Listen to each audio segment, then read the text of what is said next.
Welcome. Good morning, directors. I now call to order this joint meeting of the San Joaquin Hills Transportation Corridor Agency and the Foothill Eastern Transportation Corridor Agency. We will begin with the invocation led by Director Wagner and the Pledge of Allegiance led by Director Grant. Director Wagner? Thank you, Mr. Chairman, and if you would join me, please. Almighty and ever-living God, make us ever obey you willingly and promptly. Let us always strive to do your will. Teach us how to serve you and serve each other with sincere and upright hearts in every sphere of life. We ask this in your holy name. Amen. Good morning. Director Grant? Good morning. Please join me in the pledge to our great flag. I pledge allegiance to the flag of the United States of America and to the republic for which it stands, one nation, under God, indivisible, with liberty and justice for all. Madam Clerk, can you please conduct the roll call? Director Connors. Alternate Frost. Director Grant. Director Hurt. Alternate Jennings. Alternate Pezzold. Director Stevens. Director Buell. Director Bilodeau.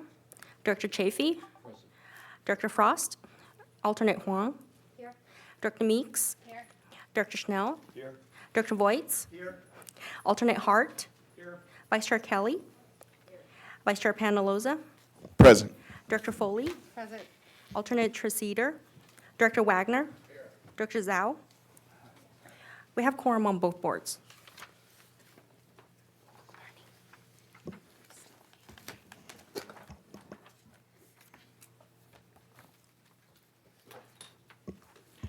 Madam Clerk, are there any public comments? There are no public comments.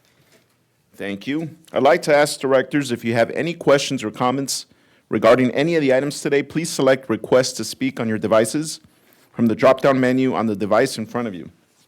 The clerk and I will be able to see your request.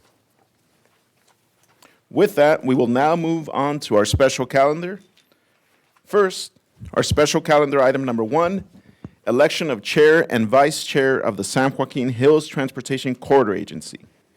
And now we'll turn it over to our general counsel, Mr. Rubin. Thank you, Vice Chair. The agency's administrative code calls for elections of board chairs and vice chairs at its first meeting of each calendar year to be effective the following day. We shall elect a chair who shall preside at all meetings and a vice chair who shall preside in his or her absence. The term of the chair and vice chair shall end at 11:59 p.m. today. Since the agencies have not adopted specific voting procedures in their administrative code, the elections will be guided by Robert's Rules of Order. For each position, if there is more than one nominee after the chair closes nominations, the chair will ask for a voice vote in the order in which the individuals were nominated. The first nominee to receive a majority vote of those present will be declared elected, and no further vote as to that position will take place. And then we'll move on to vice chair. If there aren't any questions, we can go ahead and proceed. Thank you, Mr. Rubin. At this time, I'd like to open the nominations for San Joaquin Hills Chair. Mr. Chair, I nominate David Penaloza as Chair of San Joaquin Hills. I'll second. And now, would I ask for, if there are any other nominations, Madam Clerk? If there aren't any other nominations, then you can go ahead and ask for a voice vote. Okay. At this time, I will ask Madam Clerk to conduct a voice vote.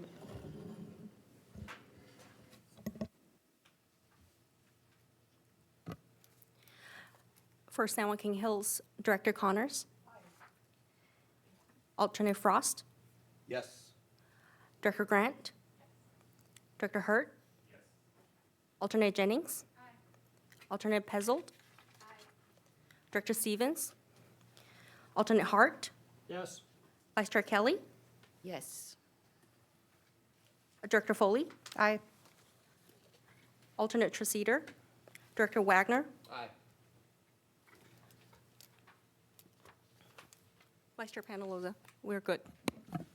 Thank you, everybody. Thank you for that vote of confidence. Looking forward to this. And now I'd like to open for nominations for San Joaquin Hills Vice Chair. I would like to nominate, No, go ahead. I was going to nominate Director Otto, Stephanie Otto. I'll second.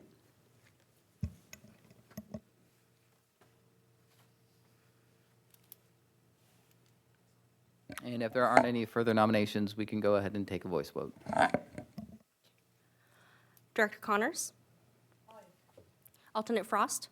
Yes. Director Grant? Director Hurt? Yes. Alternate Jennings?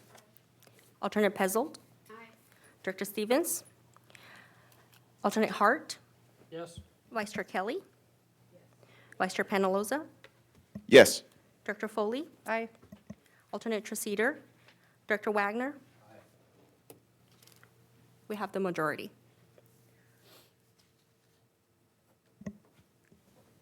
Thank you, Madam Clerk. Moving on to special calendar item 2, election of chair and vice chair for the Foothill Eastern Transportation Corridor Agency. I'll open nominations for chair of the Foothill Eastern Board. Mr. Chair, I'd like to nominate Vice Chair Kelly. I'll second. Okay.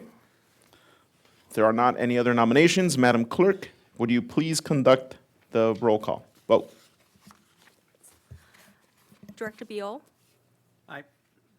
Director Bilodeau? Director Chafee? Director Frost? Yes. Alternate Huang? Director Meeks? Yes. Director Schnell? Director Voigts? Yes. Alternate Hart? Yes. Vice Chair Kelly? Yes. Vice Chair Panaloza? Yes. Director Foley? Aye. Alternate Treceder? Director Wagner? Motion passes.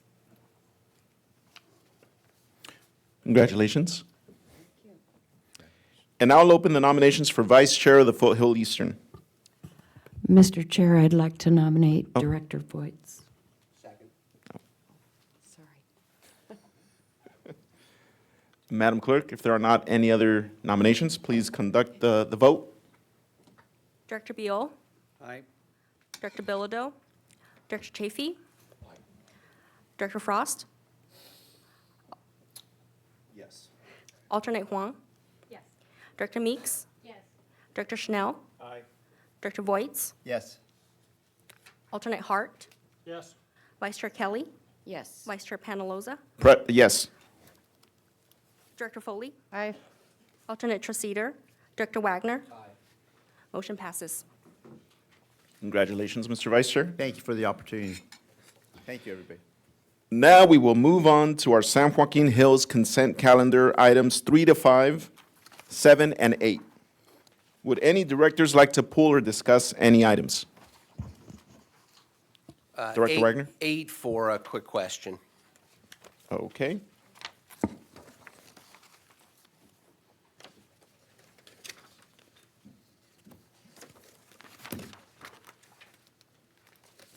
Move the balance.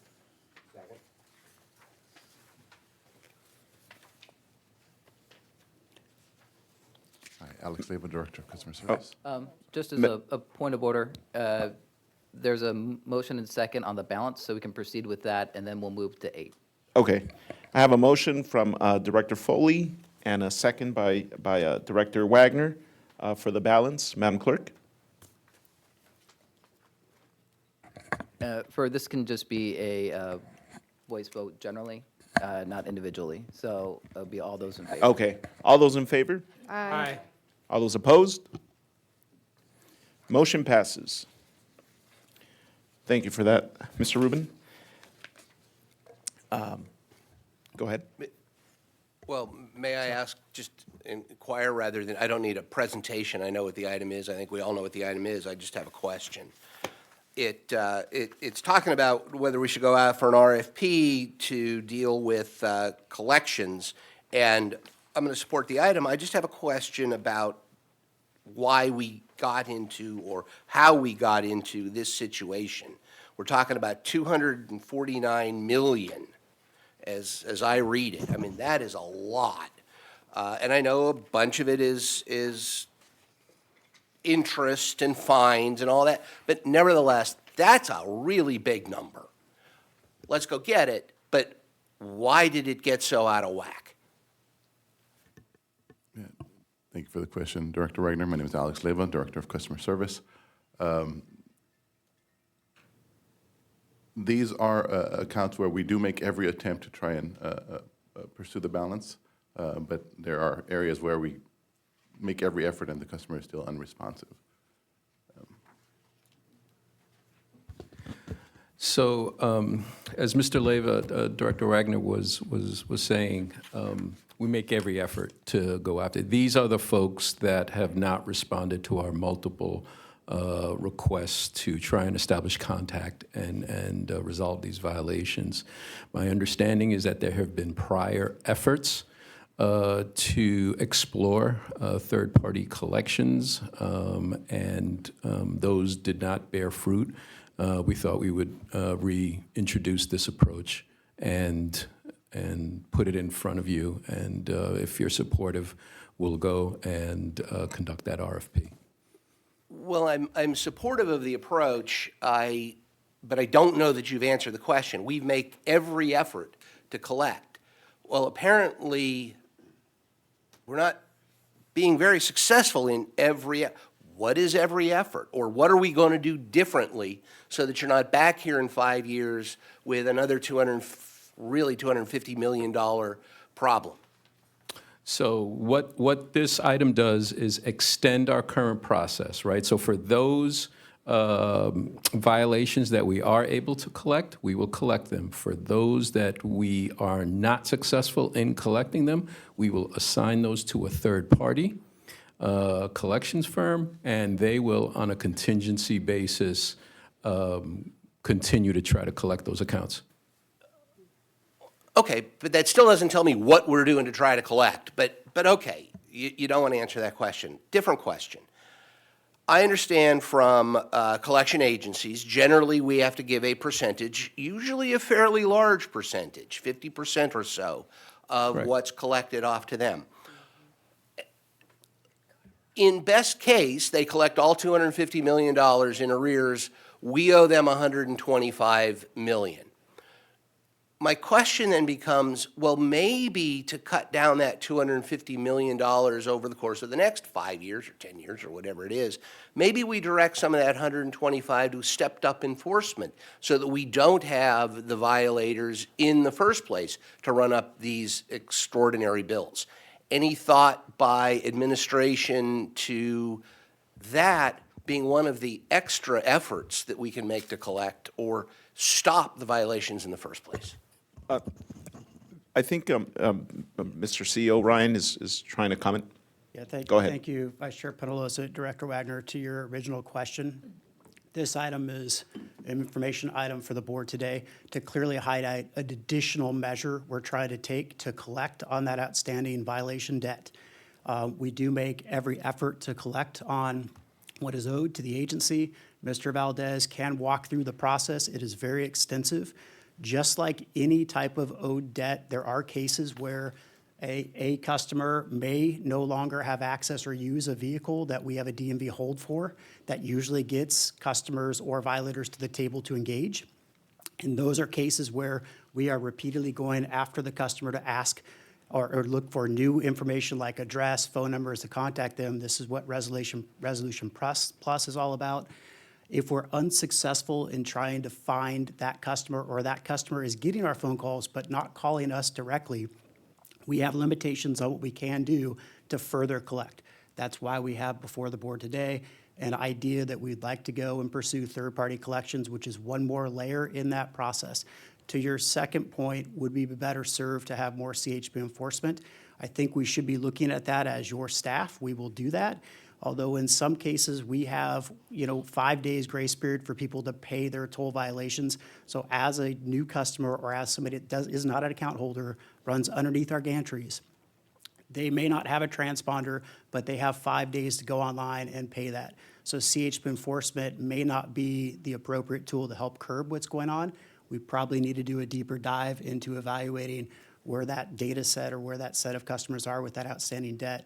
But I assure you, your team here is looking at every opportunity to try and curb the high number of dollar amounts and violations that are still outstanding. All right, as I say, I'm supportive of it. It doesn't need a motion. I guess I've heard every effort, every effort, every effort. And I don't need to belabor the point or burden the board at this point. If I could get some sort of a memo, an outline, something in written form to tell me what every one of those efforts are, to see whether there may be some additional things we can do, then I would appreciate that at some future date, not too far in the future. Staff will take that as direction, and we do have a lot of that information in Absolutely. the staff report today, but we will get you additional information out on it. Thank you, CO Chamberlain. Now on the speaker queue, I have Director Foley, followed by Director Connors. Thank you. So just follow-up questions. Maybe an option is to put some more digital signage out, just so that people maybe know who aren't, I guess I don't really know what the pattern is. Let me start there. So I don't have any data before us today to understand, is the pattern people who are renting cars and then the rental car company is not paying the toll? Is the pattern new residents? Is the pattern a particular workforce going to a particular job site? I mean, it's 1 to 4 violations, 375,000 people. That's a lot. So what's the pattern? Because I think if we don't understand the pattern, we can't really enforce. We don't know how to target the enforcement. So do we have any data that shows us like why so many people are getting violations and not paying? It's not a particular pattern per se, right? Anyone who goes through our gantry with the license plate, we obtain that information from the DMV.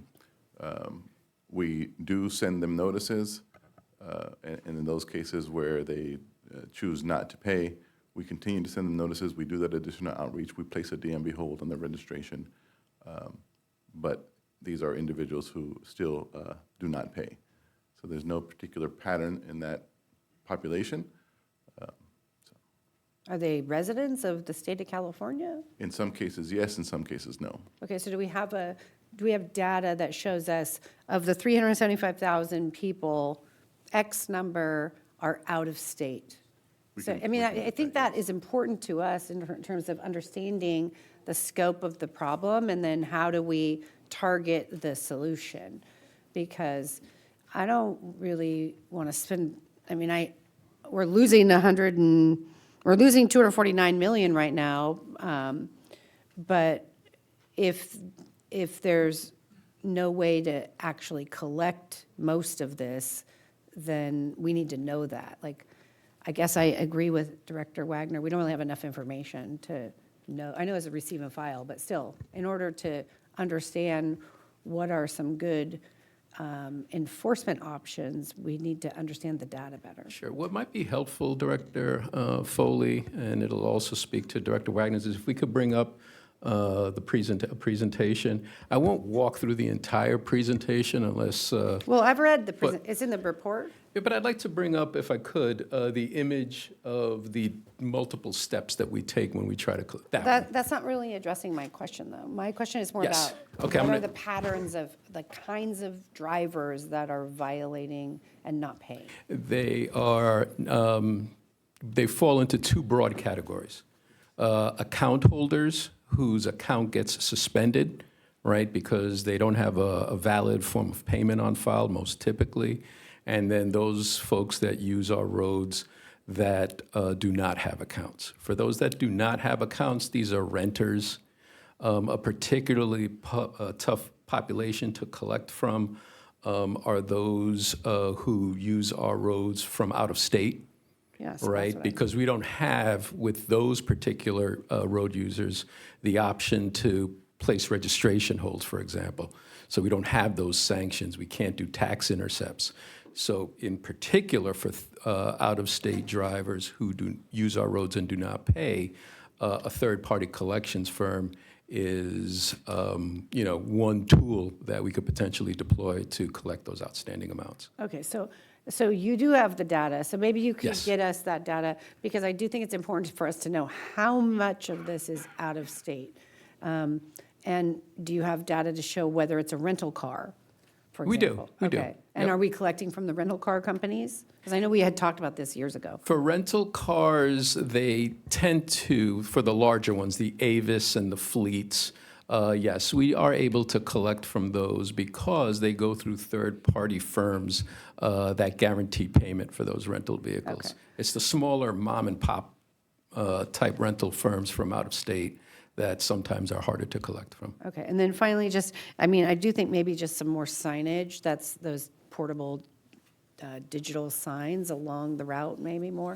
I mean, I drive this several times a week, so We'd there's be happy to take not a a look lot at of that. signage. Yes, Yeah. yes. Director Connors? I do think that it's pretty hard to prevent people from using the roads without paying. And anybody who wants to can drive onto these roads, and if they don't have a credit card on file, and if they ignore letters and phone calls, then you have someone who is delinquent. And we have small claims court do we use small claims court for our local California residents? We do file civil judgments, yes, we do use the court Okay. system. And we have tax refund intercepts, and we have DMV holds, right? Correct. Okay, so those are all employed in a timely manner, I assume? Correct. Oh, Okay, absolutely. and these are For people folks who that are in-state. In-state. Have we ever pursued legislation or cooperative agreements to sue out-of-state residents for charges that they incurred in our state? We're working with other tolling agencies through IBTTA to explore that very concept, the concept of reciprocity. So the concept of reciprocity applies for moving violations, right? Where if you speed in another state and don't appear on bail and don't pay the citation, you can get your driver's license suspended in California. So we're pursuing a similar concept, talking to different states' DMV directors about that very concept, yes. I do know about DMV holds because I recently renewed my own registration, and there was a disputed parking ticket where I lost the dispute and still decided not to pay, but I paid it now. So, but my last question is any percentage of these millions of dollars penalties and fees and interest, and what portion is actually the tolls themselves? Most of it is going to be violation. The overwhelming majority of it is going to be violation penalties, not interest, but just the penalties that accrued. So if someone uses our road, right, incurs a $4 toll, for example, Director Connors, and doesn't pay it at all, and doesn't respond to our notices, we will add an additional, per the California Vehicle Code, we add additional penalties that total $100. So a $4 toll, unfortunately, becomes a $104 violation that has to be paid. So if that gives you a sense, right, over 99% of these outstanding amounts are violation penalties. That's partly how we got up to $250 million. If The we penal- look, it's if we all look only penalties. at the Mostly tolls penalties. themselves, then it's much less. Correct. So Director Wagner, if I could come back to you. No? You'll get a chance because I'm up next. Director, So- Director Wagner, this is Thank your you very chance. much. All right, so I'm glad you put that slide on. I wasn't going to go there. I wasn't going to drill down on this. The CEO said, oh, but it's all in the staff report. Supervisor Foley had some questions, said, we don't need to see this. You'll put this up here. All right, fine. Let's talk about how treetop that staff report was and how this does not answer the questions that were asked. I'm sorry, but we begin with multiple payment options. All right, well, that's available to everybody. That's not a collection effort. That's our policy. We send multiple notices. Well, it's all in the staff report, I'm told. I look at that. Is that 2 notices? Is that 10 notices? Are those notices, hey, a reminder? Hey, did you miss the last reminder? Hey, we're coming after you. Hey, your car's going to be impounded or a DMV hold or whatever. Does it escalate? You didn't tell me any of that. Customer-leaning policies. Well, okay, great. Again, those are for everybody. Those aren't to resolve the underlying effort to collect. Pursue resolution through methods available from the California Vehicle Code. which are not outlined on there. We know it's things like we can do small claims courts now, you've told us. We can do DMV holds now, you've told us. Not sure what else is out there. And then it finally ends with Resolution Plus, which is an absolutely, utterly blank, to our minds, I guess, to my mind, meaningless. So don't tell me the staff report answered my questions. And all I need to do is read the staff report a little more closely. We are asking, what are we doing to stop it from getting out of hand at $250 million? That is $250 million. Okay, Mr. Valdez, if I can jump in through the chair. My apologies from staff, from myself, if I had implied that information was all in the staff report. That was not the spirit and the intent behind my comment. It is clear that more information could be provided on details of the outstanding debt. Staff will go back, will clearly outline that as requested by the directors.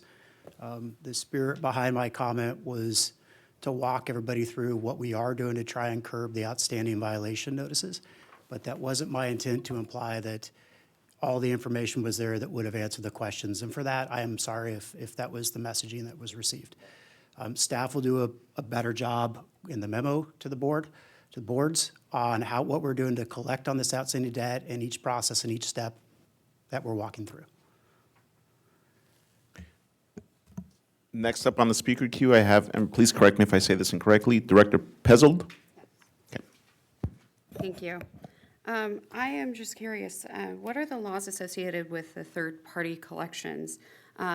Basically, as I understand, third-party collection services, if somebody's savvy enough, they don't have to pay a third party.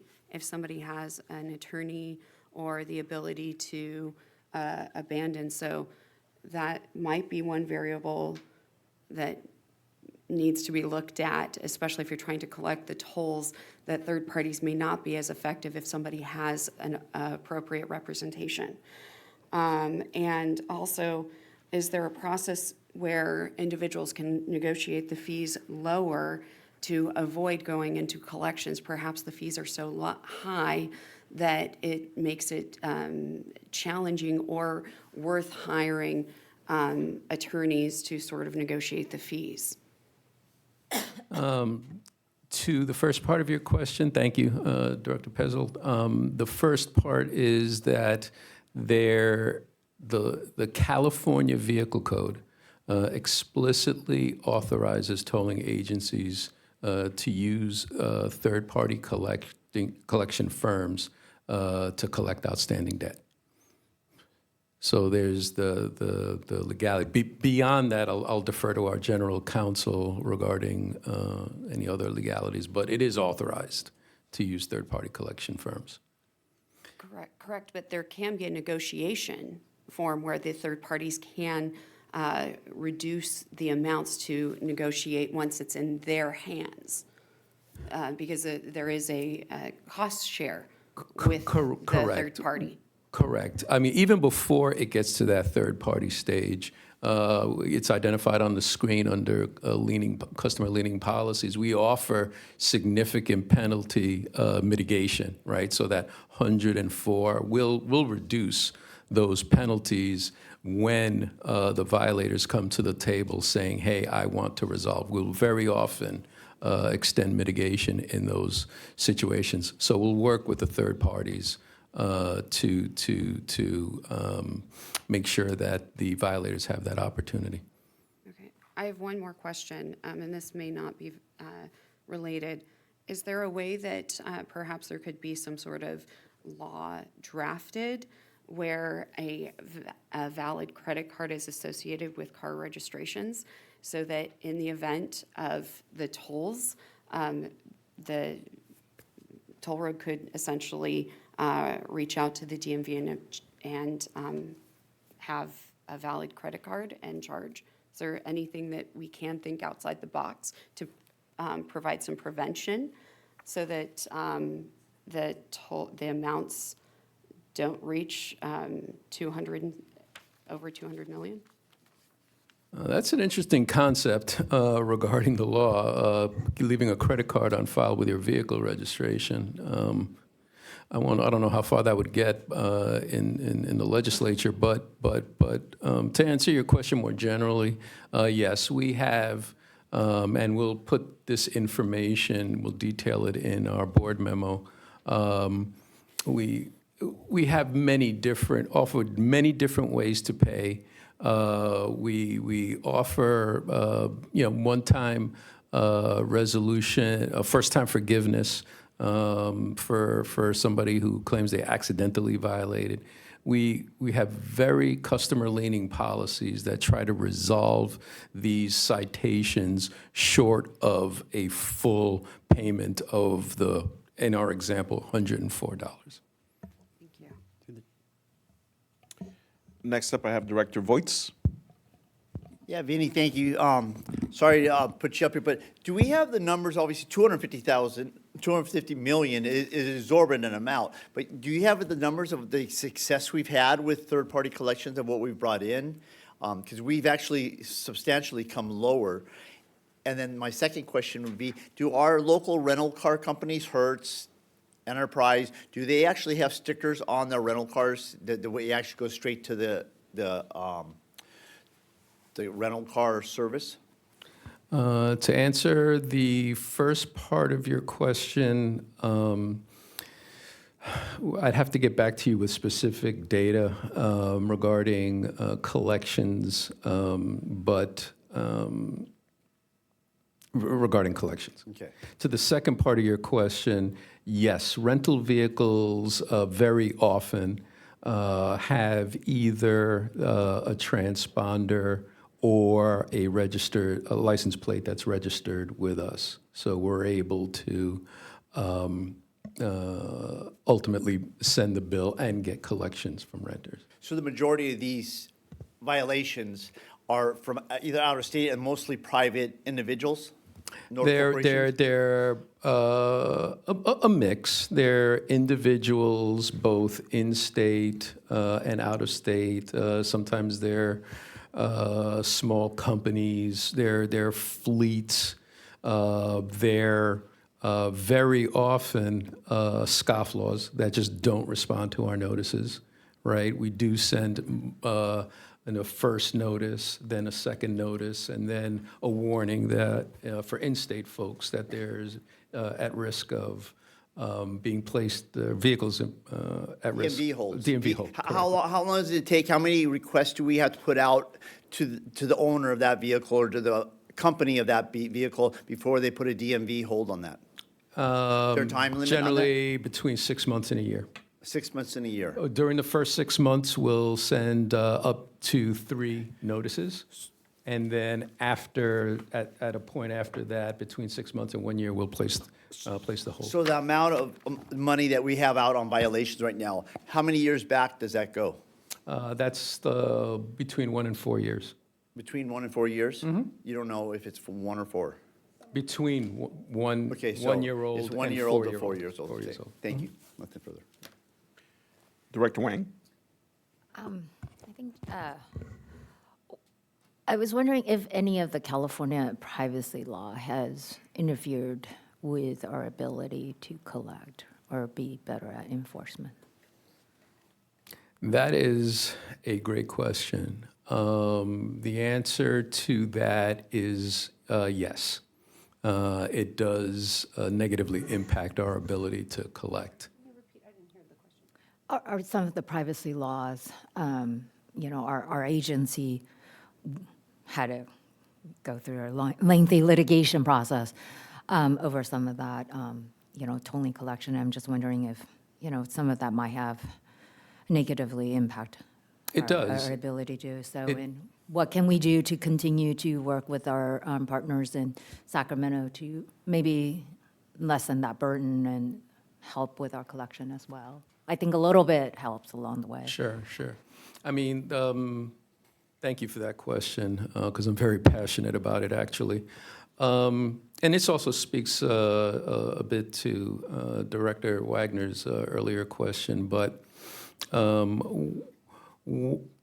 with specific regard to Streets and Highways Code, Section 31490, that section actually prevents tolling agencies and transit agencies from providing private information, PII, that we keep on our system to law enforcement unless they provide a search warrant. Okay, there's some exceptions to that, but generally they have to provide a search warrant. So because of that, we cannot identify, currently, under that existing legislation, identify scofflaws to CHP. So we have users, quite literally, violators, that go out there and use our roads almost every single day and do not pay, right? And I can't, but I can't go to CHP and say, hey, if you see ABC 123 out on the roads, stop them because they're a violator, they owe us. Other states, they can do that, right? But here, we can't do that, short of a search warrant.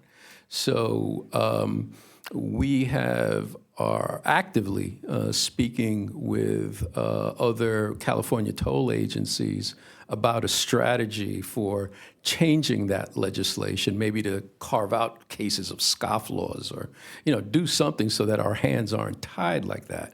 That would go, that would partially address what Director Wagner was raising earlier in terms of, how these amounts build up. Scofflaws have a lot to do with it. We have folks on our database that owe over $100,000 in penalties. These are individuals, right? It's, we have got judgments against, some of them, but we can go that route. But it would be nice if, they could be stopped on the road while they're violating, like we see done in other states. That'll be a deterrent right there. Anyway. I can tell your passion. Yes. The last point I'll make is we're talking with other agencies. Oh, I think I made it already. About an approach to try and get that legislation changed without triggering objection or withstanding objection from privacy advocates. Well, thank you. And I just have a suggestion that I think, the concerns raised by Director Wagner as well as Director Foley are very well taken. I think we need a better sense of how we're going to approach this and better directions. And I see from the committee report, they were more concerned about the tactics being used by the third parties in collecting money, but perhaps we can send this back also to joint toll operations to really take into the discussion here today and the questions raised by the directors on how to better enforce and better to collect, and how maybe we can craft some kind of a better legislation or better policies to work with our legislators up in Sacramento as they're entering this new legislative year to really help us. $250 million, is quite a bit. And if our hands are being tied in some ways, and that's affecting a couple of million, then let's address that right away. And so perhaps our two committees could look into this carefully and draft a plan and policy for this board to consider and adopt. Thank you. Thank you, Director Wang. I understand that this was informational only, and staff will be back with a couple recommendations on the third-party collections at a much later date with more information and data. But with that, I want to turn over to Director Foley, because she's been in the queue, and then I'll go over to CEO Chamberlain. Okay, I just want to clarify sort of what my request is for wherever this goes next. So in terms of data, I'd like to see us break it down by violations from in-state versus out-of-state, a separate category that tells us what percentage or what number portion of the 249 million is penalties and interests. Because if it's a $4 charge that didn't get paid, and then you tack on $100, well, yeah, people can't pay that, And so I'd like to know what amount of the penalties and interest make up this 249 million. And then what number of the 456,000 are new cars that were added or not added to an account? Because sometimes if somebody gets a new car and they have an account, the new car isn't added until they get the notice, and then they add the car, right? So what percentage or what number of the 456,000 are new cars that weren't added, if we have that data? What number of the 456,000 are more than 6 months past due? And then what is the amount? What number of notices were undelivered, like undeliverable mail? And so we're sending a notice, but it's going nowhere, right? And then what number are 1 to 4 years, like in terms of the categories of 1 to 4 years? You said we go back 4 years. How many are 4 years old? How many 3, 2, 1, 6 months? And then for the habitual violators, if somebody owes 100,000, how many people owe $100,000? And what percentage of that 100,000 is penalties and interest versus the actual violations? And then what are the costs of our enforcement efforts? So do we pay more to do this enforcement?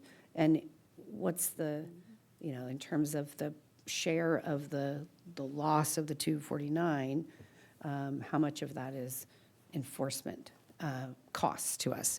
And then finally, do we have a policy regarding a percentage of loss that we would kind of absorb, for lack of a better word, in terms of, we know we're never going to get this 4-year-old debt collected because, the person is on public assistance, they have no money, right? I don't know what the issue is, but, or maybe they died.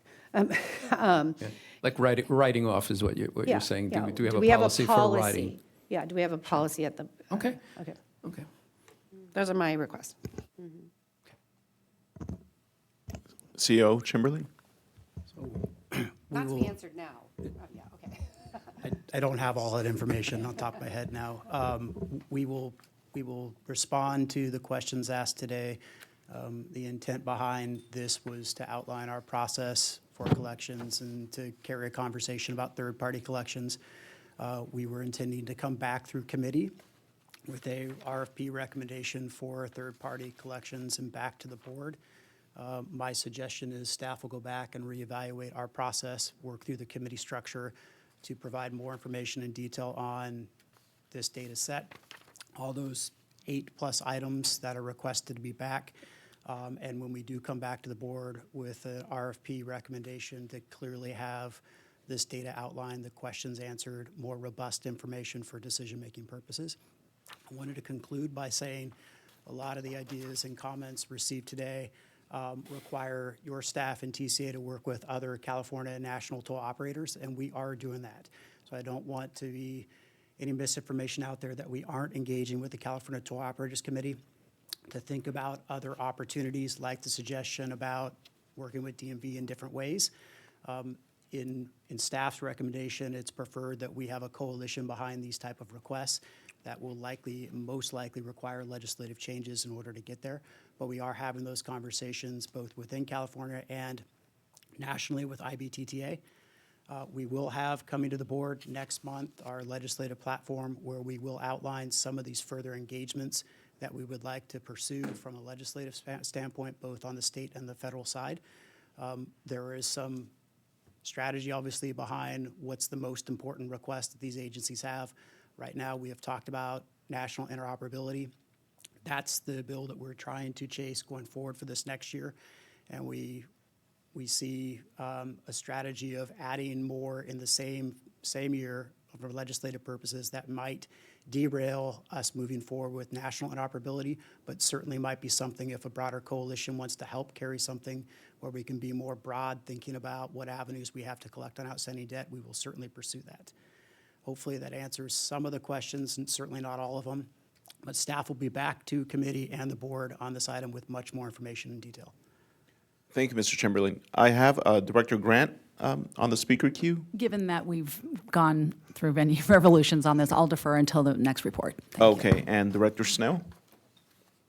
Yeah, one quick question. I mean, $250 million is a big number, but really, I'm kind of more concerned about what the actual tolls are. So I think Director Connors and Director Foley said, I mean, the real financial liability to this organization is actually what the tolls are. I mean, you talk about an individual that had $100,000 in penalties and fines. I mean, it makes us feel good that we're sending out notices, but realistically, I mean, it doesn't cost $100,000 for that person to actually use the roads and the wear and tear. So to me, it's a substantially lower number. I mean, it's probably like in the realm of $20 million, which still is significant. We should get paid, but it's not $250 million. So one question for our CEO, is there any type of insurance that can be purchased to help mitigate collections? I don't know if that's something that's actually available right now. But this isn't going to go away. We're going to continue to have scofflaws. So, as part of this comprehensive collection cycle, could insurance be a component to help mitigate this financial liability? To my knowledge, I don't believe we've chased a question with any insurance providers to see if there are. We certainly can do so and bring that back in our conversations through committee. Yeah, it's worth looking into. Thank you, Director Snell. Question for Mr. Rubin. I know that the item was pulled for just a comment by Director Wagner, and when we made the motion, we moved the balance. Do we need a motion on this at all? Motion not necessary. Okay, thank you for that. Now we will move on to our Foothill Eastern consent calendar items 3 to 4 and 6 to 8.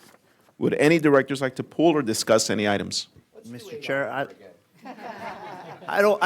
since we deferred that number 8 on the last one, I'll make a motion that we move forward all those on the consent calendar. Second.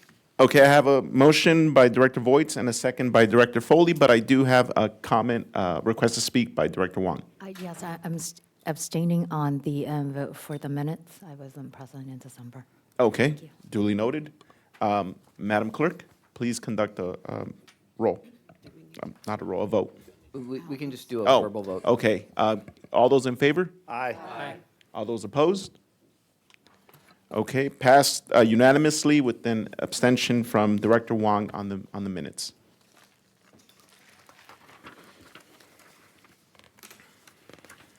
Thank you for that. Now I will move on to our board business, item 9 and 10. First, we have item 9, TransCore LP Extension Contract Authorization. This presentation will be given by Vinny Valdez, Chief Toll Operating Officer. May we please have the report? Thank you, Vice Chair Penaloza. Good morning, honorable directors. Vinny Valdez, Chief Toll Operations Officer. This item is a request for contract authorization to exercise up to 3 remaining option years on the contract that we have with TransCore, under which they provide and maintain our tolling system. So at the end of this presentation, I'll ask for a vote to approve this item. Okay, so first some background. In 2012, the board's approved implementation of an all-electronic tolling system. With that, a procurement was conducted and a contract awarded to TransCore and signed in 2013. The tolling system was fully implemented and accepted in 2015, initiating a 10-year base term that ends March 31st, 2025. And we have, as I mentioned before, the 3 one-year options remaining. The system has performed well. Staff were very satisfied with contractor performance. And then as part of the agency's strategic plan, it directed us, staff, to perform an assessment of the AET system and identify options, since now that well-performing system is coming up on 10 years old, right? And we're also coming up on the expiration of the base term. So with that, we went to our on-call consultant bench and selected HNTB to perform that assessment. So the consultant took a comprehensive look at our tolling system, considered the agency's strategic plan, considered the state of emerging tolling-related technologies, and then made some certain determinations and recommendations that are relevant to what we do with this contract.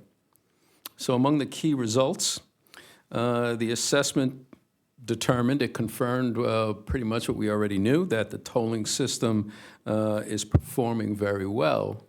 But they pointed out that our equipment is aging, right? They identified low to medium risk areas in their report, directly related to the age of the system, so that these areas could be addressed.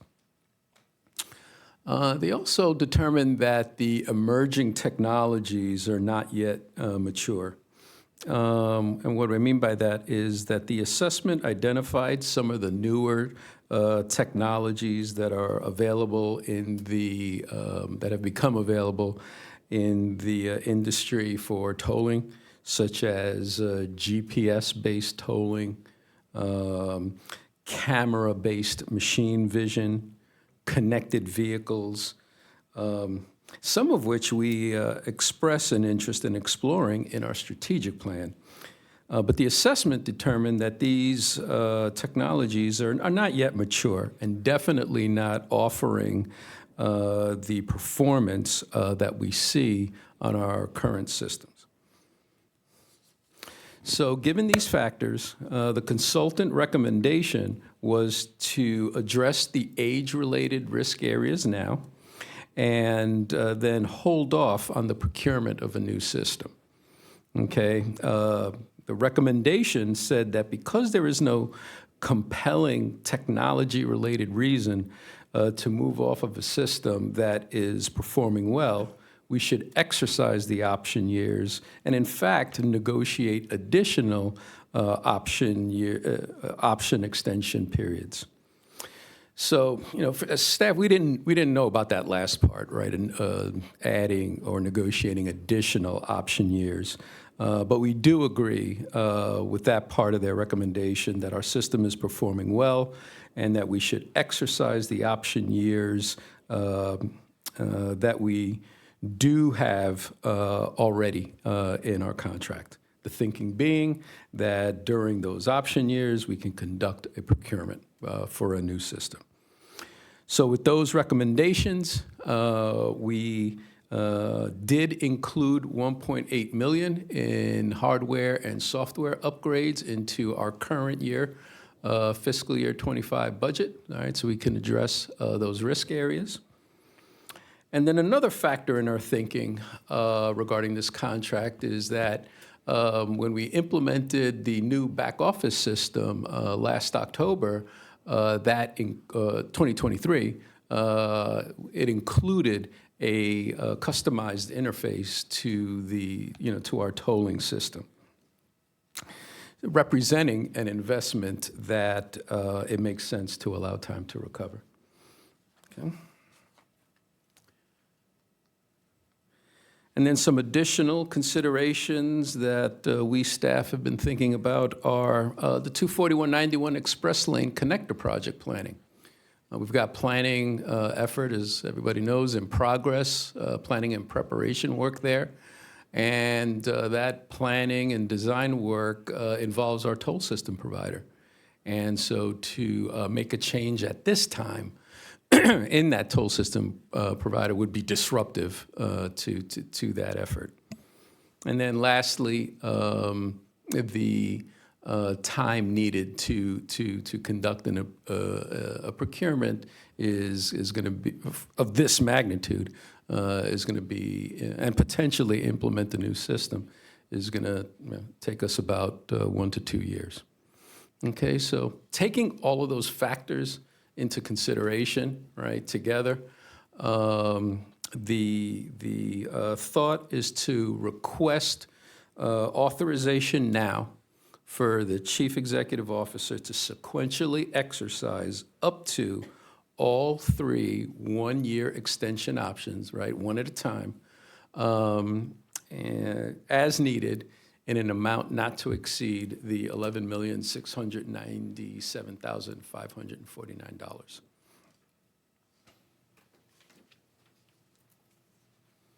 So this is how that amount breaks down.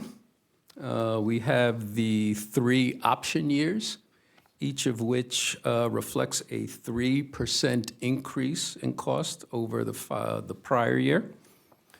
And then we are asking for a 10% contingency to cover change orders and billable work. And then it also reflects the split between Foothill Eastern and San Joaquin Hills, the 8.1 million and the 3.5 million. Okay. All right, so this item was reviewed by the Joint Toll Operations Committee at its December 16th meeting and was unanimously approved. And so with that, the recommendation to the San Joaquin Hills Board is to, number 1, authorize the CEO to execute additional amendments to contract number K000749 with TransCore LP, exercising up to 3 one-year option periods for continued tolling system maintenance in an amount not to exceed the $3,220,996. Number 2, authorize the CEO to execute amendments up to 10% of the authorized expenditure without further $322,099 of the authorized expenditure without further board action. And then number 3, authorize the CEO to reallocate the aggregate not to exceed cost for contract number K00749 to each agency as determined annually based on reasonable assumptions and methodology. So the recommendation to the Foothill Eastern Board is the same. I won't read it all through again. The only thing that's different is the amounts. With a not-to-exceed amount of the $7,413,140 and the 10% contingency amount of $741,314. That concludes my presentation, and I'd be happy to answer any questions. Thank you, Mr. Valdez, for that presentation. I will now turn it over to see if any director has a comment or question on that item. No? Mr. Chair, I'd like to move the item. I actually sit on toll ops and the options that are out there with the new emerging technology is immature. We've got a good system that's worked with us. They've saw some things that we can improve on. That's included in the contract here to improve those pieces that can be improved on, and I think that TransCore has served us well for the last 10 years, and so I'd like to move the item as staff recommendation 1, 2, and 3. Thank you. Second. Okay, I have a motion by Director Voits and a second by Director Foley. Madam Clerk, please ask for the vote. Could we also get a motion and second from San Joaquin? I'll if it's move the appropriate? item on San Joaquin side. Okay, motion by Director Foley and second by Director Hurt for San Joaquin. Although I can just do a voice for one. All those in favor? Aye. All those opposed? Do I have to do it twice? No, you can do it once. Oh, okay. Thank you. So motion passes unanimously. Thank you, everybody. Awesome, thank you. Our last business item for today is item 10, the 24191 Express Connector Project update. This is information-only item. This item will be presented by our Chief Capital Programs Officer, Ms. Stephanie Blanco. May we please have that report? Thank you, Chair Penaloza.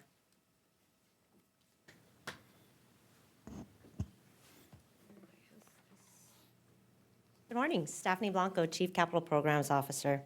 I'll be providing a comprehensive update on the 24191 Express Connector project. The last update on this project beyond CEO comments was April 2024, when the board considered and approved the agency's capital improvement plan.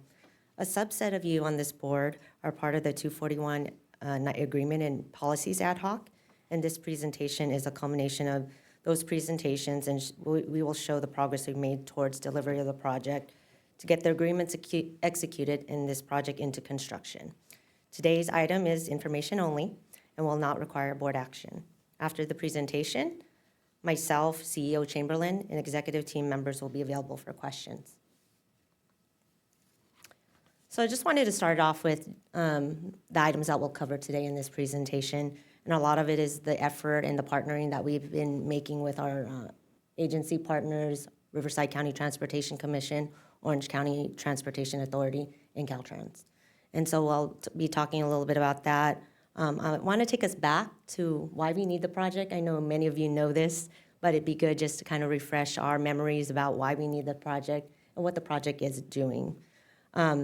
With that being said, we've done some project cost updates, and I'd like to report on that and describe what the changes are on the project cost, and then go into what we plan for operations for the connector. We've talked a lot at the ad hoc about how we're going to operate this connector to effectively manage the demand that's, very high, especially in those peak afternoon periods on both our toll roads and the 91. So I want to talk a little bit about those topics that we're working through with our partner agencies. And then I'll talk about where we're at with the agreements, and then AB 194, which is the TCA's effort to apply for tolling authority for the Express Connector, and then I'll end it with the schedule. So in this table, you'll see a number of activities, meetings that TCA staff has undertaken with partners.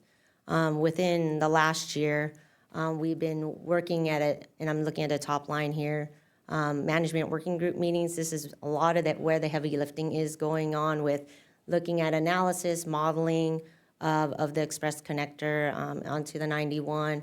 It's where we're discussing, a lot of the terms and how we can make sure that we're meeting all these terms that we can agree on, and it's made up of a staff. And since August, we've been meeting on a weekly basis. The next level we have of meetings is executive committee meetings, and that includes CEO Chamberlain as well as the executive director and the directors of the agencies. And this is where there are items that get escalated up, where it requires some decision-making from executive directors as it relates to policy. And so these are really important that we have these on a monthly basis to make sure that we're making progress on their agreements. Then we've been having the legal meetings. Again, agreements are involved. We definitely need to make sure that from a TCA standpoint, and I'm sure from our other agencies, that we're vetting out all the terms that are in these agreements. And that has been occurring since September. As I mentioned, some of you are part of the ad hoc, and we've been having those meetings about every 2 months over the year, and we've been identifying the topics that have been relevant to getting consensus in the agreements. And then we've been meeting, coordinating with the California Transportation Commission on the AB 194 process over the last year. Most recently, there's been more activity because we've submitted some draft AB 194 application materials to the CTC. CTC has been responsive. They provided some comments, and so I'll talk a little bit about the details of that later in the presentation. As far as highlighting this project out there externally, CEO Chamberlain provided a presentation to the 91 Advisory Committee, and this committee is made up of OCTA and RCTC members, and they are responsible for administering the 91 implementation plan and any items associated with that. And so that was presented in late October.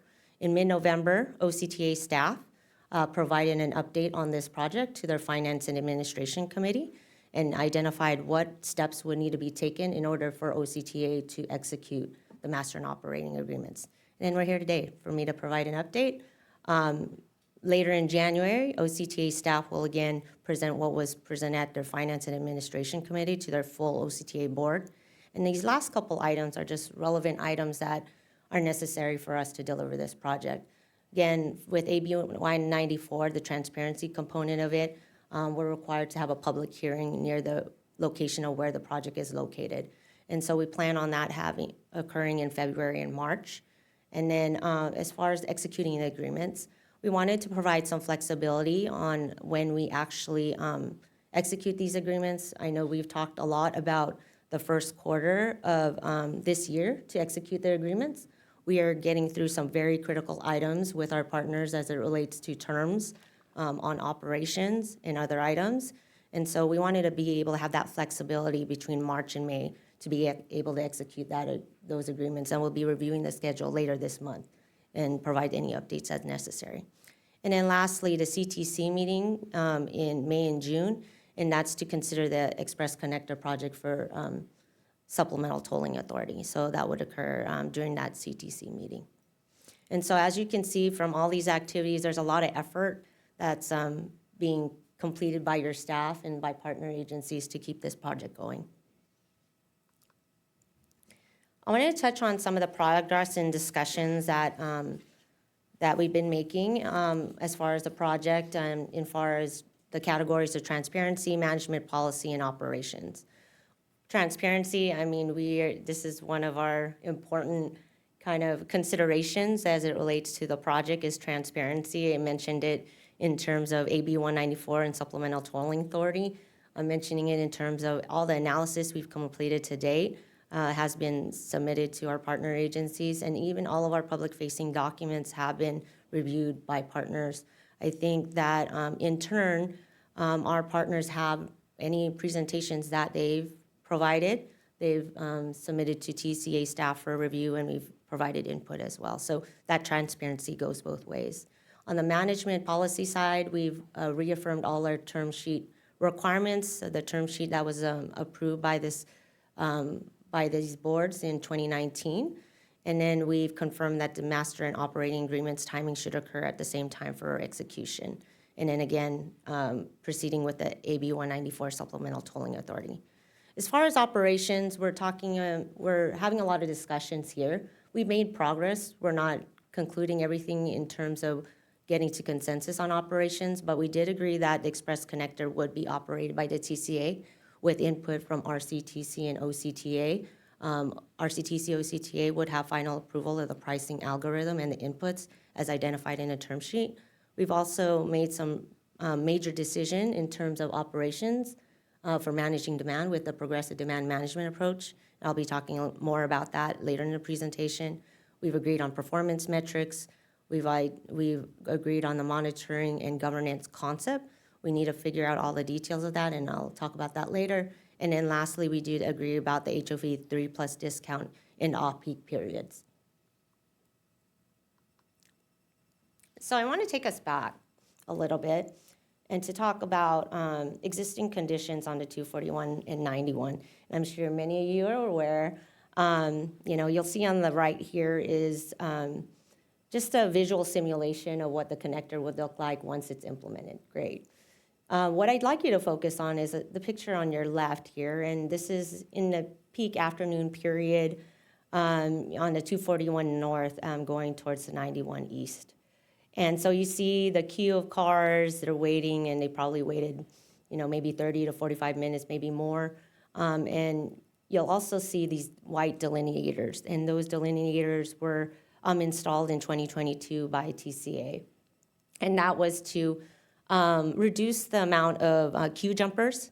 There was a lot of queue jumpers prior to having those delineators, and it resulted in backups and potential safety issues. And so it has curbed or minimized some of that queue jumping, but it has not fully resolved it.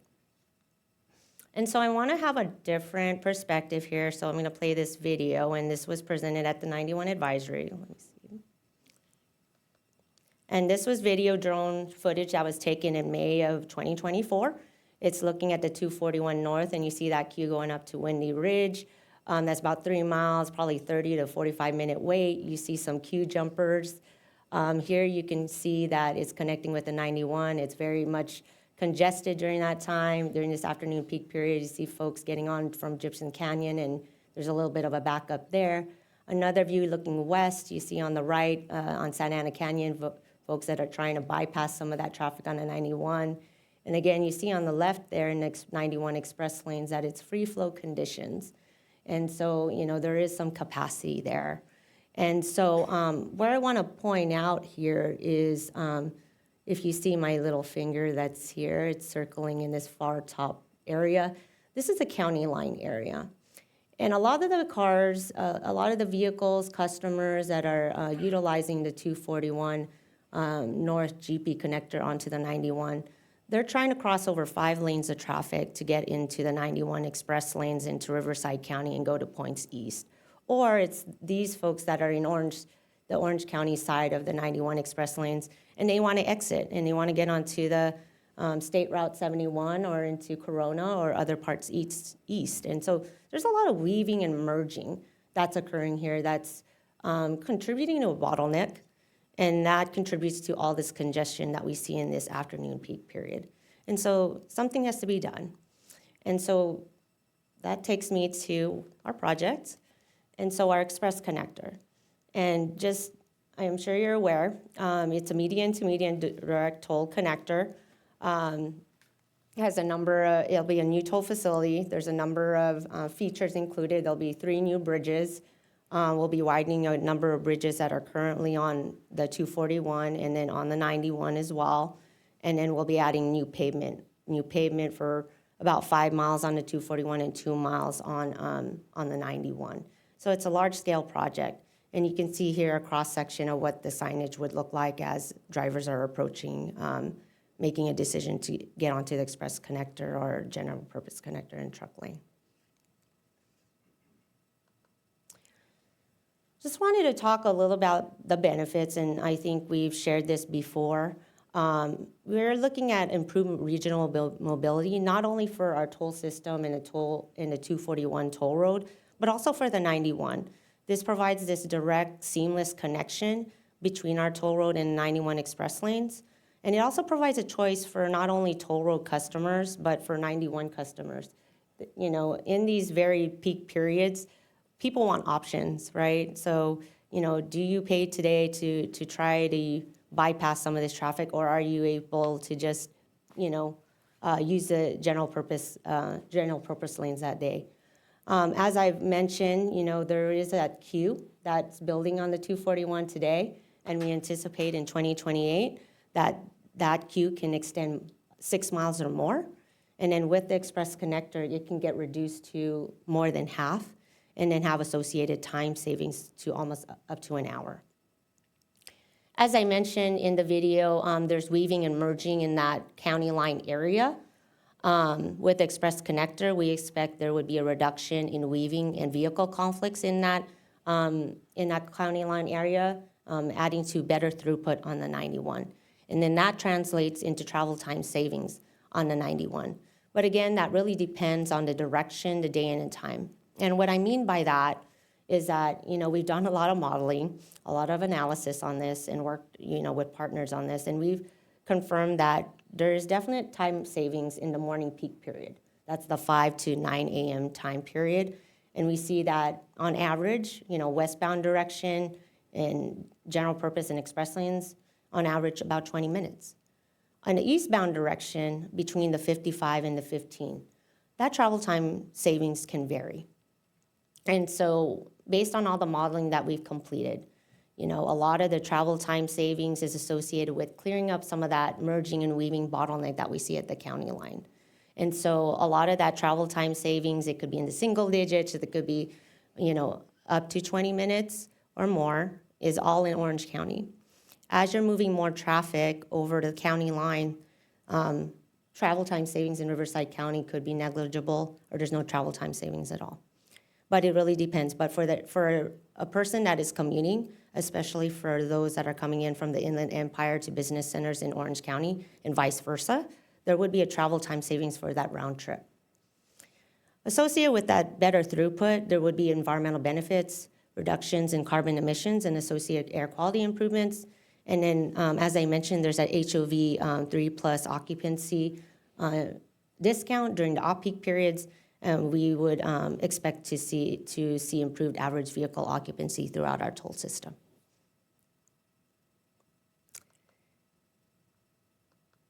Okay. So I wanted to provide a project cost update here. And so I'm going to direct you here with my arrow on this table to the bottom of the table where we have the total for the total project cost here. This is the all-in cost with construction, project development, any other agency costs. And so we did a project cost update in January 2023, and that was $423 million, and we had been reporting that in our CIP and in other presentations. We did an update of our the project costs this past fall, very comprehensive, and the cost is at $524 million. That's about a $101 million change. And I know by, looking at some faces here, that I probably need to explain what the detail is in what this change is. So I'm going to start at the top, capital costs. We have a change here about $45 million. This is an increase. Capital costs is inclusive of our construction costs. And again, as I mentioned, that we made a decision on the operations of the Express Connector that includes progressive demand management. And associated with that requires some changes as it relates to design when it comes to signage, having monitoring sensors, other pavement lining or pavement striping. And so those changes had to be made. In addition, Caltrans is required to review and approve our design package. And there have been some standards that needed to be updated and included in the design, including safety enhancements, safety barriers, and those have been included as part of the cost. In addition to that, any HOV occupancy technology items, we needed to include that as well. And so that's included in this increase. And then lastly, as you know, there's been inflation, so costs associated with your just regular everyday items also translate to construction item unit cost increases. So there's been some increases in asphalt, concrete, steel rebar, and all of that has been embedded in here, as well as a contingency in the capital costs. For right-of-way, we did some refinements there, so I won't go too much into that. There has been a reduction in our right-of-way costs there. Environmental revalidation and design, that's the effort that we're doing now. It's kind of all this planning, development work that we're doing, and so those have been approved contracts there. So to get us to construction bid is going to be $6.1 million of an increase. And then construction management, environmental design support, that is basically a percentage of the capital cost. So if capital cost goes up, construction management and this environmental design construction support also goes up. Inclusive in this $82 million, which is an increase of $14 million from 2023, is about $70 million for Caltrans to advertise, award, and administer the construction contract. This is what we've committed to per the term sheet, and it includes TCA's construction management oversight, and then some support for environmental and design during construction. So that's inclusive in there. So there's been an increase of $14 million. For agency reimbursements, the change is $11 million, and a majority of that is associated with $10 million for the eastbound 91 McKinley improvement. This is a commitment that TCA has made to RCTC to provide $10 million to RCTC for those improvements that have been completed. And the reason why is that having that project implemented allows us the capacity for us to be able to construct the Express Connector and be able to maximize system performance. And then this was just another explanation here is that this $10 million was originally in our 2023 cost estimate as a contingency. Because we did the update, we pulled it out in the appropriate category here. And then lastly is escalation. So escalation is associated with the two categories of capital costs and the construction management. And so this is a standard practice that Caltrans requires when we're putting out a project out for construction. There's a factor that's included in there in terms of what we would expect through midpoint of construction for escalation for those two major items. And we estimate that to be about $25 million. And so in total, that makes up that $101 million change in our overall project cost update here. And this is really important for us to understand of our investment. I have conferred with CFO Malin on this, and that this can still be cash funded through our reserves, and it won't impact any of our bond payback. Before I go into progressive demand management, I wanted to talk about off-peak and peak period demand. And that's generally speaking, off-peak is just like, not your rush hour. Peak period is your rush hour time frame. And so I wanted to direct you here to this pie chart here. And what we've committed to in our term sheet is that implementing the Express Connector, we would utilize available capacity within the 91 express lanes, as you saw in the video. But implementing our Express Connector, we had committed to not negatively impacting operations beyond the established capacity thresholds. In this pie chart, during off-peak and just normal peak periods, that's majority of the week. This is this yellow and green, maybe greenish, bluish. It's probably over 95% of the week, 24/7. We believe that utilizing dynamic pricing can help manage the demand that would be expected. And we would expect that pricing toll rates are expected to be about in the single digits during that time. Where there is a concern is during these super peak periods. It's this little purple area. It's about 4 hours of the week on Thursdays and Fridays in that afternoon period, maybe 1 to 3, 2 to 4, where we find that the 91 express lanes capacity is very limited. And this is where much of our discussions have been to try to get to consensus on operations on the Express Connector. With that, I want to talk about this item on this approach that we've all agreed to in concept of progressive demand management and how we're going to manage demand effectively and allow for maximized system performance. And so, as I mentioned, and when we're thinking about this, think about it in terms of like a faucet. You know, like you turn on your faucet and you have like free flow and you have a max flow. And then, you know, if you're filling up your sink, it's getting too full, then you're ratcheting down. We're thinking of it that way when we're thinking about the 91. If you're needing to limit that, you kind of ratchet it down and lower the flow. When you want to have more, then you just ratchet it up. So for dynamic pricing, if you're not already aware, is that if there's more cars that are utilizing the connector, then the pricing is going to go up. Less vehicles, and the toll pricing is going down. The next tool, if we're seeing that, you know, the 91 express lanes are getting full, is the toll connector meter. And this is similar to what you would experience at a ramp when you're getting onto the freeway. So the toll connector meter would basically, you'd stop there for, you know, for a certain time period, and then you'd be released into to be able to use the express lanes. The next tool is HOV only mode. And we did a lot of modeling here for that to determine that HOV only is like a certain percentage of the volumes that are utilizing the express connector. And if we do an HOV only mode in terms of access, it reduces this to such so that we can meet all of our performance metrics as it relates to the 91 express lanes. And so we have this as a tool to basically lower the flow to kind of just a low flow in terms of vehicles getting onto the 91 express lanes. And then lastly, transient van pull mode. Think about this as droplets that, you know, we're lowering that volume to, you know, less than 1% of what the volumes that would be using the express connector. And so this would be in very rare occasions on heavy congestion days beyond super peak. And so we would utilize that transit van pull mode. And so I talked about this in sequence. But these tools are flexible. We can utilize them in different order if necessary based on the needs to meet performance metrics and optimize the system performance. I'd like to talk a little bit about one of the topics that hot topics that we're talking about with partners, and that's the progressive demand management initial scenario.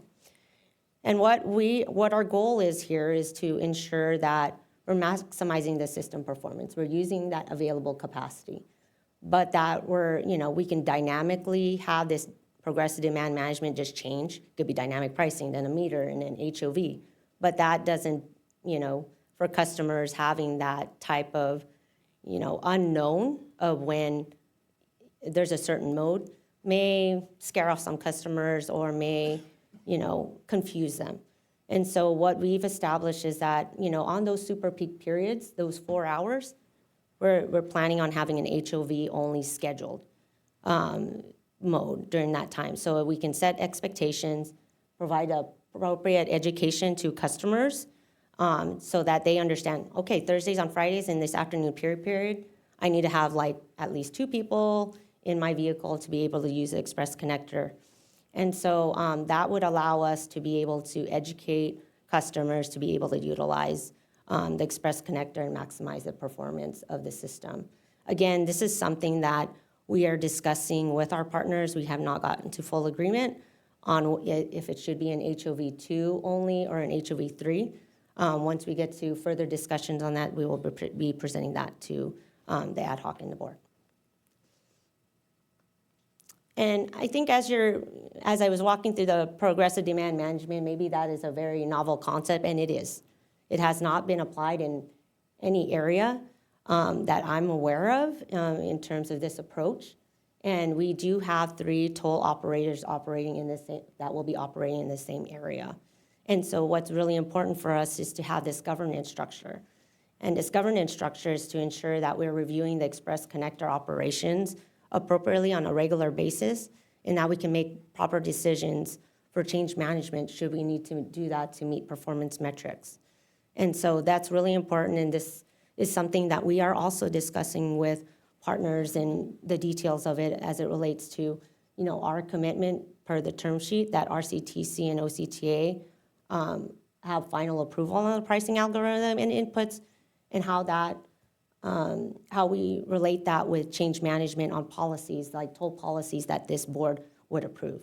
And so those are details that we're still working through with our partners, but in concept, we've agreed that a governance structure and a change management approach is very important for proper operations of the Express Connector. So agreement status, I'll just go through this quickly. On the master agreement, we've been working through this. We've had a number of versions provided to our partners for review. We've got through a majority of it. There's a couple outstanding items that we're still addressing.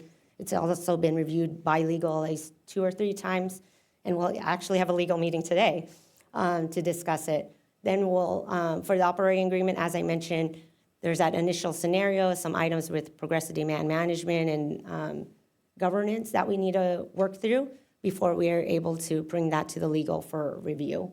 And then lastly, the traffic and revenue modeling. This is important for us, as you saw, the project cost. We want to go through the TNR modeling to ensure that we can understand what the payback period is for our investment, how Foothill Eastern Board will get paid back, and when and if we expect any surplus revenue from the Express Connector. So we expect those results later this month. I wanted to talk a little bit about the AB 194 process here.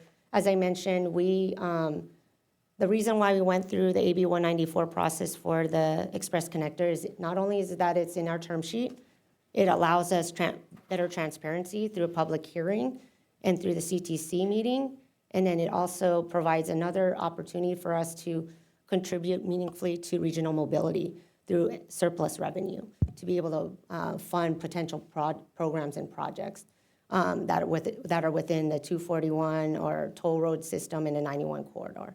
And again, we've been working through this with the CTC. We've gotten some initial comments from CTC on our draft application as it relates to some traffic data, how our partnership is going. They want some documentation on a partnership with the agencies, and then some other clarifications throughout our application.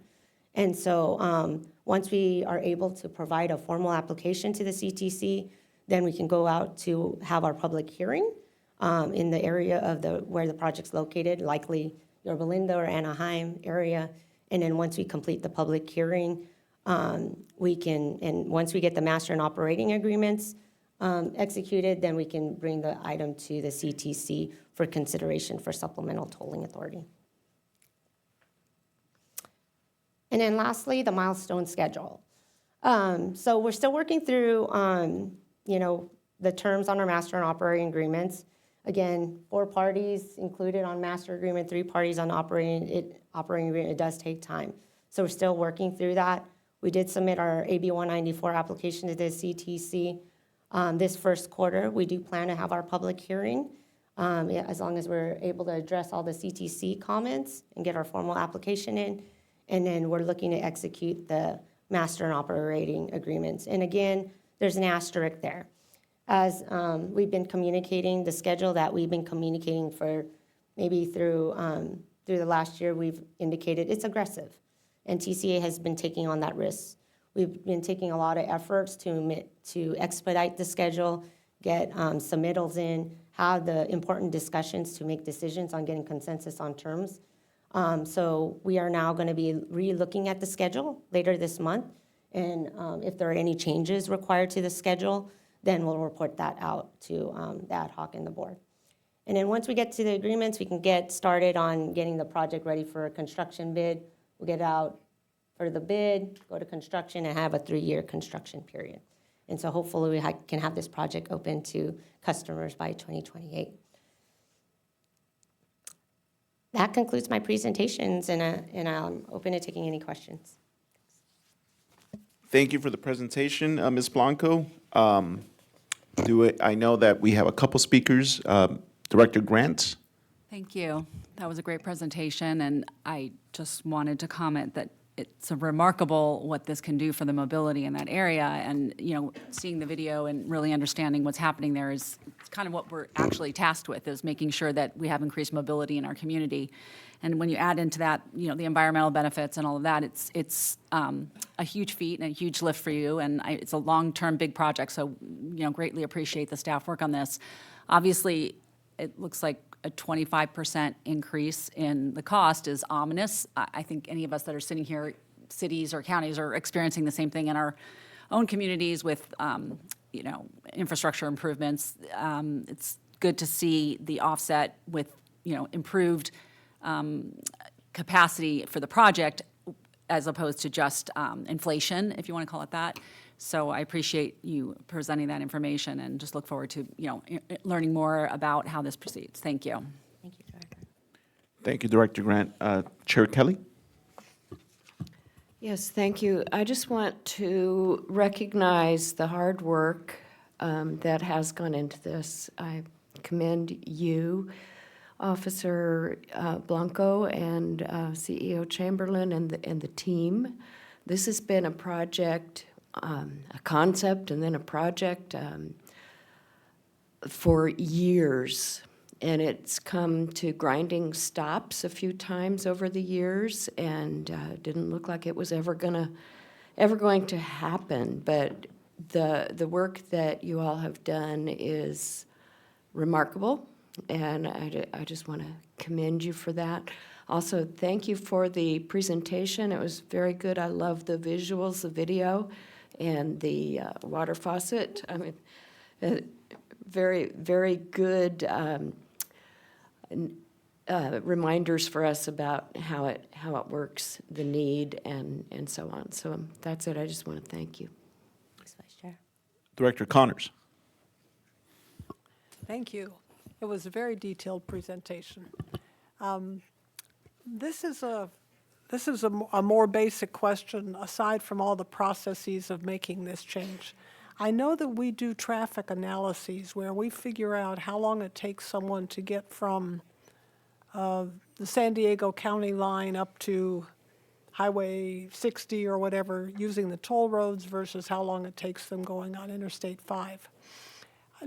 Particularly prior to this construction, have we ever done any studies to figure out if someone was right here and they decided to drive up to the 91 East on our toll roads, it would take them a certain amount of time, especially at rush hour traffic, including a delay of a half an hour or much more.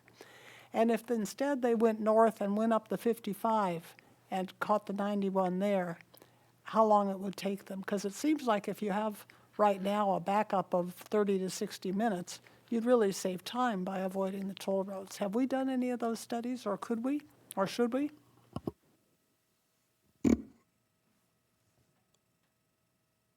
I think we've done a lot of regional studies in terms of traffic operations over the years since our environmental documentation for this project. In terms of overall, to your question about specific travel time savings, comparing it if you took the 55 or if you took the toll roads, I don't have, there is not specific information that details that, But I think that you can derive some travel time savings from all the traffic operations studies that we've done to date to get that. But they are older studies, to be honest with you. They're not recent with the current condition of our operations that we have right now. But you can deduct that there's potential, differences in the travel times between the two. I just remember a presentation in the past from one of our contractors where I first became uneasy about Big Brother when I realized that our contractor was picking up my cell phone transponder identity when I got onto the toll road in the south and registering it again when I got off the toll road in the north. And I was thinking that my whereabouts are not as personal to me as I thought they might be. But that's how I know those studies have been done on other areas of our roads. I think it would be informative, maybe not worthwhile, but informative to find out.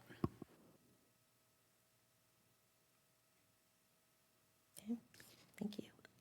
Oh, is that, okay. Director Foley?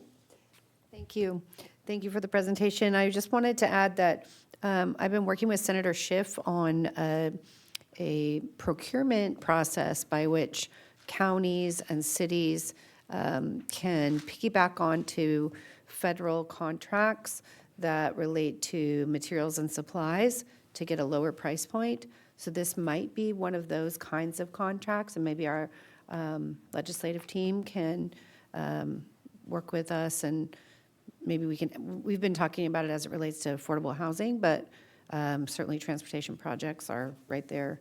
And to reduce the costs for steel is going to be significant. I mean, we at the county already have a procurement program for affordable housing. We've reduced the cost by 5% for our contractors that are funded by the county for affordable housing. So maybe there's some kind of project we can work on there, an initiative with the senator's office.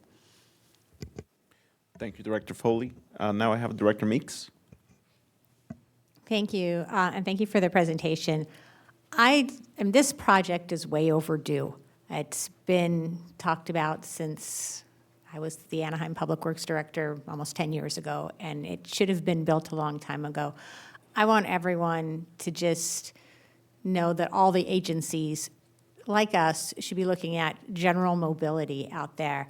And this project isn't just affecting the people on those freeways. It is affecting the people directly in my community, of all the people that are getting on and off these highways to try to bypass whatever little segment they think that they can. And we have gridlock and chaos in neighborhoods. I mean, we're talking backed up cars in neighborhoods trying to bypass little intersections and things that are backed up so far to get on the 91 at Gibson or at Weir Canyon, and the same in Yorba Linda. This project is so needed, and the fact that we have to wait another 3 years to have it realized is heartbreaking, for one thing, but also so important to maintain our schedule. So I just want to make sure that we are doing everything we can to make this project happen, because it's long overdue. Thank you. Director Pezzel? Yes, thank you. Yes, I agree with the comments mentioned. Sorry, go ahead. Sorry. I agree with all of the comments mentioned. I have sat in traffic for a number of hours on these roads.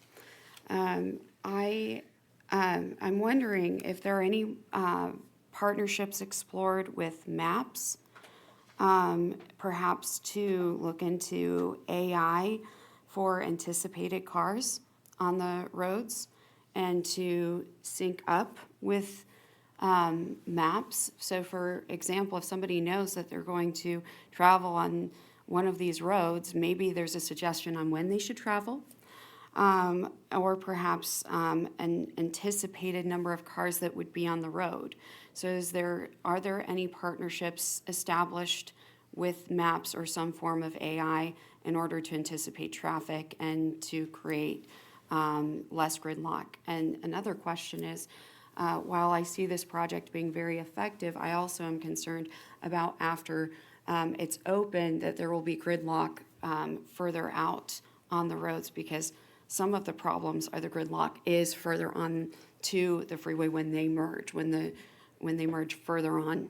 So I'm wondering what will be done with that, and I guess that might be something where AI may assist with sort of directing some traffic a better time to be on the freeway, or better time to be on those roads. So. CEO Chamberlain? Director, I'll take this question. So specific related to AI, although we're not currently using AI from a predictive congestion and modeling perspective, our current modelers have what I would call one of the best traffic forecasting models around, specifically related to the 91 corridor. So we are relying on traditional modeling data and the results of that analysis to inform our decision-making on this project. That's not to say that other vendors out there like Google and Waze are not already trying to utilize existing traffic congestion using data that Caltrans provides to do some of the congestion mapping you see and to redirect trips as needed from a 5-minute interval or dynamically. So that's something we can get back to you on, whether they're utilizing AI to do that or more of just a predictive modeling aspect. We are going to be looking into AI as an agency and how we can better utilize that as a tool. There are challenges and risks that come with AI, specifically related to agencies that have personally identifiable information, and making sure that we don't breach any type of issues there when it comes to sharing of PII.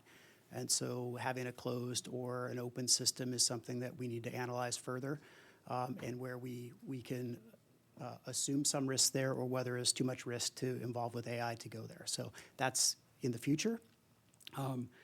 Specifically to your question related to traffic congestion downstream, our modelers and the modeling we have is clearly looking at what happens downstream on the 91 corridor.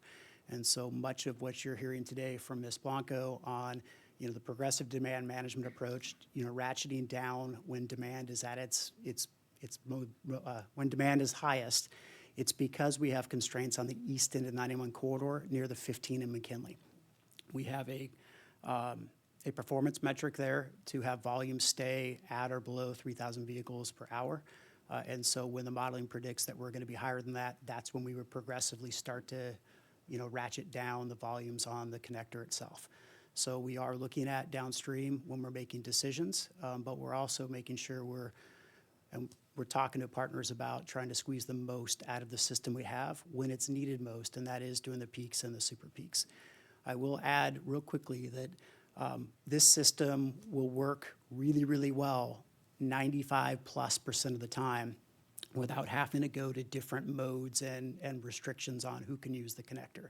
It's during the 2-hour super peaks on Thursdays and Fridays that there's just so much demand out there, not just on the 241 and the 91, but also on the 55 trying to get to the 91, to Director Connor's question earlier. And so most of the time, we can address congestion dynamically via pricing. During those 2-hour super peak periods is what's the most challenging aspect of this project. But to answer your question more directly, yes, we're looking at the east end of the 91 corridor and effects that our connector may have on it. Thank you. You're welcome. If I can add really quick, for alternate Pizzold about governance and reviewing the operations, and that's looking at congestion. We'll have a governance team that's made up of the 3 toll operators to ensure that, if there's some congestion or performance metrics are not being met, that if we need to make adjustments, then we do make those adjustments. Yes, I think it would be nice to have some sort of AI with your maps, so that if okay, well, it's going to be less time, this is the better time to travel, you can plug something into maps and predict, or say, okay, I have to hit this road, this is a time I should try to go onto the road. I just think it might be something nice, or maybe link, I know that this is far-fetched, but link into, have the maps link into the calendar so they can anticipate how much traffic may be on the road. Just thought processes. Thank you. Okay, Director Grant, and then CEO Chamberlain. Just one last comment, and going back to the PDM, the Progressive Demand Management, and kind of linking that to our earlier conversation. that novel approach. It seems a very interesting novel approach to this really peak time that we have. But I think, like I said, linking it back to our early conversation about communication with our users and understanding that we probably need to really dig into how we're going to provide signage and really communicate when people can be using these roads that they might ordinarily use and then all of a sudden, cannot. And so, it's a novel way of using the roads or, directing traffic on these roads. And so like if it's HOV only and, we don't want to be sort of exaggerating the problem we've had with collections or violations that turn into collections and that kind of thing because of a lack of communication, especially since it is such a novel, this PDM is so novel. Just a thought in planning this, that we, correctly and adequately signage it. Director Grant, if I can respond to your comment, certainly appreciate it. And all of our partners have been working together to put together at least a strategy for a robust communications plan, including what's on the signs. We are governed by FHWA and Caltrans requirements on what we can and can't put on signs on the road. So we're working with those requirements, but in addition to that, we'll put together a robust communications plan to make sure that we try and reduce driver confusion, customer confusion where we can. I will say that we believe that although this will be very challenging when it opens up, that people's understanding on how to utilize the system will normalize over time. And so we have gravitated towards having it be more predictable instead of changing day to day, minute by minute, dynamically. The partners and your staff at TCA have come to the conclusion that we think having it be predicted, meaning every Thursday from this period to that period, it's this, demand management strategy, 3+ or 2+ HOV only, and Fridays. So when you get in your car, whether it's restricted or not, instead of just taking the chance whether it's going to change minute to minute. So that's part of those things that we're talking about, and part of the difficulty with so many partners in the room to work through what do we all think is the right path for our customers and the users, but we're going to get there. Hopefully that addressed your question. Okay. Thank you, CEO. Our last and final speaker before we move on is Director Hart. Thank you. I really was just piling on Director Grant's questions and comments. One of the confusions I had when we talk about signage, for Luddites such as myself, I understand all the way up to, we get to the HOV3, then we get into transit mode. When we get into signage such as that, it probably makes a lot of sense for people who are involved in the transportation business. But for, some semi-intelligent, can fog a mirror on a good day type of person such as myself, that doesn't mean a whole heck of a lot. I'm transiting. So when we get into that signage, I hope there's a good communications plan that goes beyond transit mode when we get there. Thank you. Thank you, Alternate Hart. Now I will, before I turn it over to ask the clerk if there are any more public comments, I want to let our directors know up here that there is a QR code on the dais right in front of you to scan, so you could make your committee preference selection. We want to move forward with committee assignments, so we want to make sure that everyone turns in their survey. So please scan that QR code before you leave today and get that done. This item was project update only, so I don't believe we need a motion. Mr. Rubin, is that correct? Thank you so much. Madam Clerk, are there any public comments? There are no public comments. Thank you for that. Next, we have our Chief Executive Officer's report. I will now turn it over to CEO Chamberlain. Thank you, Chair Penaloza, and I will try and be brief in my comments for the sake of time. I want to congratulate both Chair Kelly and Vice Chair Voits for their selection for the Foothill Eastern Board of Directors leadership, and Chair Penaloza and Vice Chair Otto. Staff looks forward to working with you and the rest of the board to continue to have momentum, continue to innovate and deliver here at TCA on behalf of the public and our customers. Wanted to make sure that I talk about the phishing scam that has been going on for many, many months nationally, but really hit Southern California and California hard over the holidays. Not such a good present for those that received it and may have fallen into the scam. But we were specifically targeted in one of the text messages that were put out there that had the toll roads in the actual URL. Many of you have received or may have received that text yourself. I know I have received it multiple times. So we are telling our customers and the public to not fall for scams like this. This is absolutely not something that toll operators nationally or here in California send out messages asking people to click on a link to pay for their non-customers. So the measures we've taken since the December big push was we worked with social media to get the message out. We also had press releases. We had website alerts.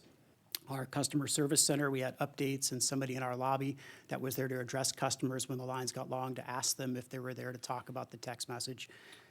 We did work with the Attorney General's office for issuing of a statewide alert. And more recently, in the last few weeks, we had television news coverage, including live segments on NBC4.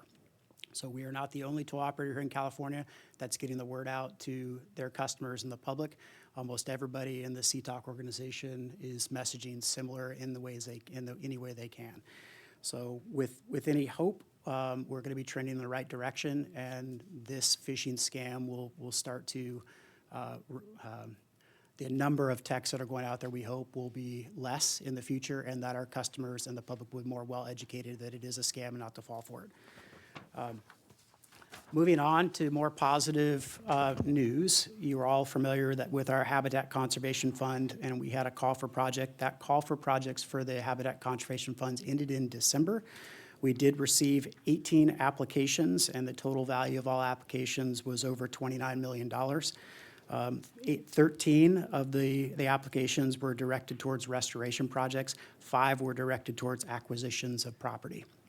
So if you can recall, we have $28 million available for habitat conservation. So next steps is your staff will be working with the Save San Onofre Coalition to evaluate those concepts, put together a prioritization list, and bring that back through our respective committees in this board for a final decision on which one should be funded moving forward. With that, I'll conclude my comments. Thank you. Thank you, CEO Chamberlain. I actually just received a text message for the phishing toll scam as you were speaking. So $6.99 is apparently what I owe. And I know it's not us because it would have been $106.99, right? Teasing. That was a joke. But with that, next we have our board vice chair reports. Vice Chair Kelly, do you have anything to report? I do not, but I just wanted to commend the staff and Michelle Miller for the aggressive work on getting the information out about the phishing scam. And I saw you on the news. You probably spent 30 minutes or an hour with the reporter, and she caught you for like 10 seconds. But that's the way it is, and I thought you did a real good job getting the word out there, and my city also followed up with sending along the information that you had sent out, so good job on that. And I want to thank everyone for putting your confidence in me, and we will look forward to a really good year. Thank you, Vice Chair Kelly. I have nothing to report, no comments, just again, thank you to everyone here for your vote of confidence. Looking forward to the next year. With that, I will move to adjournment. Directors, I'd like to adjourn today's meeting in memory of Mark Murphy, a former member of the Foothill Eastern Board of Directors from 2005 to 2010, and again from 2013 to 2022. From the city of Orange, Mark was a well-known and dedicated public servant who was nicknamed Mr. Orange because of his unwavering commitment to his community. He was first elected to the Orange City Council in 1993 and served as the city's mayor. During his time on the Foothill Eastern Board, Mark was a member on several committees, including the Joint Finance and Investment Committee, the Joint Toll Operations Committee, the Joint Communications and Marketing Committee, the Joint Capital Programs and Projects Committee, and Joint Strategic Planning Committee. Mark also served on several important ad hoc committees, including the Joint Vision Planning Ad hoc, Joint Contracts Ad hoc, Foothill Eastern Mobility Ad hoc, Strategic Financial Ad hoc, the 24191 Express Connector Ad hoc, the Marketing Ad hoc, and South County Traffic Relief Ad hoc.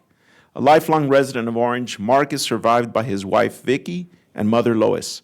On behalf of the TCA family, our condolences go out to the Murphy family and their many close friends, as well as to the Orange community, who Mark positively impacted with his leadership and commitment to keeping Orange County a place where others want to live, work, play, and thrive. Next item, I'd also like to remind the directors to fill out your 2025 committee surveys if you haven't done so by using the QR code right in front of you. The next regularly scheduled meeting of the San Joaquin Transportation Corridor Agency Board of Directors and Foothill Eastern Transportation Corridor Agency Board of Directors will be held on Thursday, February 13th, 2025 at 9:30 in the morning at TCA offices. Meeting is now adjourned.